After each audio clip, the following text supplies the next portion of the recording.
And Nadereh didn't put together slides. She had a few comments. Oh, you have 2 slides. Okay. Well, you're welcome to take the podium. And also speaking on her role at the IFC and now as an international development advisor. And we welcome you, Nadereh. Thank you.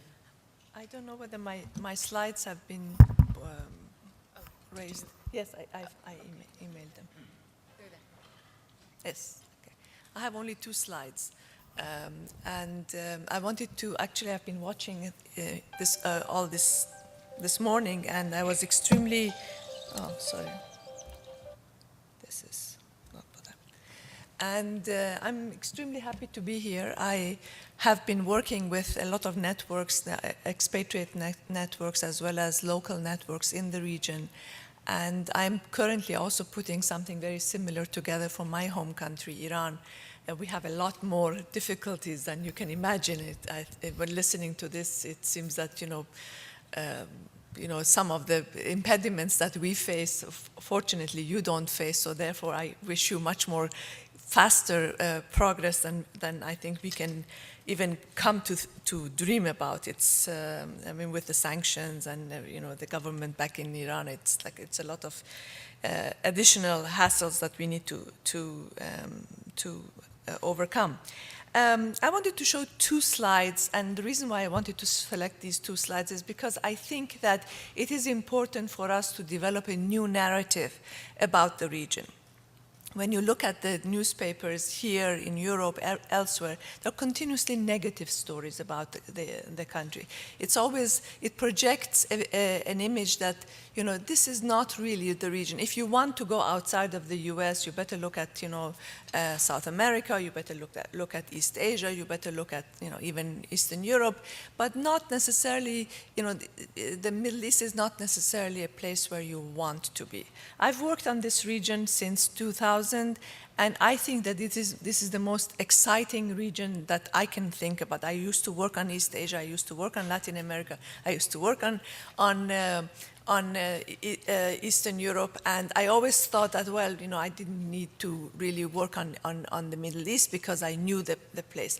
But once I started to work on the Middle East, I couldn't get away from it. It just really grew on me more and more, and I became more and more determined that this is the place where everybody would want to be.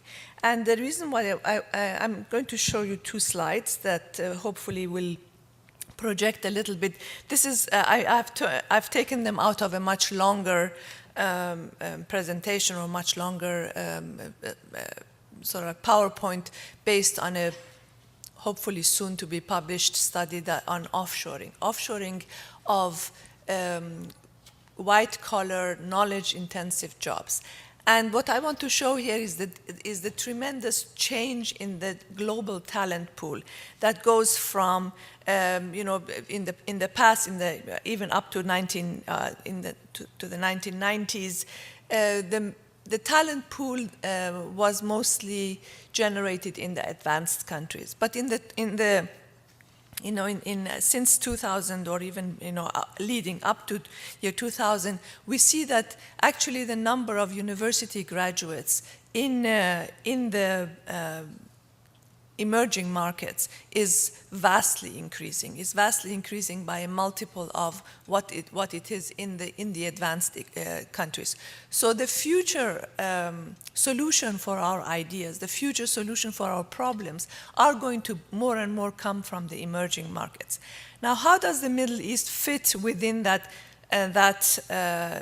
emerging talent market? So what I essentially did is I took for 1 year, and I took 2007, and because I had the best for all the countries, I had the data, but one can do it, of course, for later years. And I think that for later years, not only will this story be substantiated even more, but probably the magnitudes will be even larger. So for 2000, what I want to show is that everybody talks about this huge and insatiable talent pool of India. I very much want to support what our previous speaker said. India has a huge talent pool. But when you look at the size of the talent pool of India and the size of the talent pool in the Middle East, and it's not just Egypt, but Egypt is a large part of that talent pool. I mean, it's the largest Arab country. Of course, Iran is also included there, which is also kind of the size of Egypt. But when you look at that talent pool, you see that it's almost as large as India's talent pool, just by the sheer number of university graduates that are coming and graduating from the universities of the region. A large share of these graduates are actually in engineering and sciences. I was very surprised. I didn't want to belabor you with all of the details, but for instance, just the number of women engineers graduating from Egypt, Egypt and in Iran, far outnumbers the number of women engineers in all of Western Europe. And engineering is supposed to be, I mean, even in this country, engineering is not considered to be a very female-dominated field, but just by the sheer number. So in other words, what I want to say is that this is the emerging talent in the Middle East is going to be it's something that one cannot anymore neglect. Now, when you look, of course, at the sizes that's the talent pool of India, this is a talent pool of about 12.8 million students per year out of a population of 1.3 billion, roughly. I don't know, I lose count of how many more millions there are in India. Whereas the talent pool of about 10.1 million in 2007 is over a population size of about 350 million or so. So the density, the talent density is actually much higher in the Middle East than it is in India. I have also checked on other numbers, which again I will not present here, in terms of the performance on TOEFL scores. How does the Middle East score versus, for instance, India? Because again, there is an impression that everybody in India speaks perfect English and they can, tap into the global market. But actually, it is not so. And the performances are, if the Middle East is not ahead of India, it's certainly not much more behind. The second slide I want to present to you is about the investment climate, because we talked a lot about the investment climate, about what does it take for us to start our own businesses and so on. And here I want to show a similar questionnaire that was asked of two different groups of investors. One group of investors, which I call the ICA data, it's the Investment Climate Assessment data, which measures, this is something that the World Bank is running in most countries, and including Egypt, and that measures the way that the local domestic investors view the investment climate. And I ran a very similar, exactly almost a similar questions or so for a group of about 5,000 European American companies that were based in the Netherlands. I use the Netherlands as a proxy for Europe and the global way, and the world. And what is interesting about here is that when the black marks or the black bars are the responses of the Middle East, or the responses of the firms about the Middle East. And what we see in the Middle East is that we have consistently viewed our own climate, investment climate, very, very negative.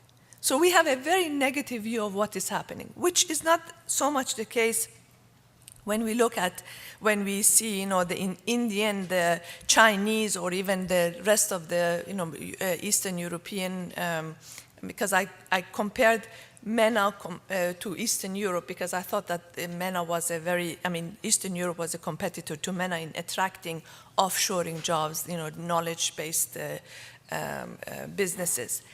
But what is interesting, and here is, for instance, we see that, while the local or the domestic firms view the macroeconomic, for instance, instability. Now, the MENA region has never had a really serious, let's say, crisis as has, for instance, Latin America or elsewhere had.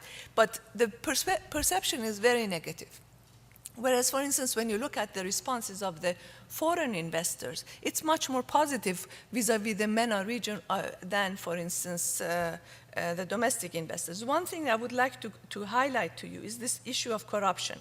The domestic investors viewed corruption as being very, very high, whereas the foreign investors who are investing in the same countries viewed corruption in all of the other markets to be even far worse than in MENA. And, but still they go to, still there is, so in other words, I think that perhaps we have this perception of our own, existence to be much worse than what it is. Now, here is perhaps where the diaspora can play a role. Because the diaspora are sort of literally between the domestic and the foreign investor, and they can actually either improve the situation in the country or bring that little additional confidence that the local investors need. They can perhaps engage with the government in a different way because they're coming from, they're coming with knowledge, they're coming with money, they're coming with in addition to them coming, perhaps other investors will come as well. What is interesting in the work that we have done, when I say we, it's the World Bank and IFC, is that we have continuously heard from the investors that finance is a real critic. Access to finance is a real problem.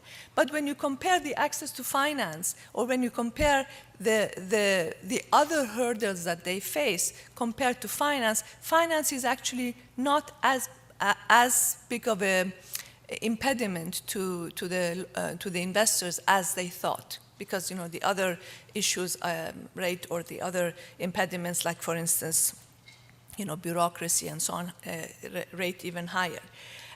When Mona asked me, I said, it's interesting about what I want to speak. We talked about finance, and I said, the World Bank and the IFC have actually put in a large number of credit lines for SME developments, and these credit lines are not moving as fast or as we had hoped to, both in the IFC, in the International Finance Corporation, as well as in the World Bank after the Arab Spring. We know the Europeans were interested, the Deauville partnership was interested, so we put in credit lines in order to promote SMEs, and they're not moving fast. So finance is an impediment.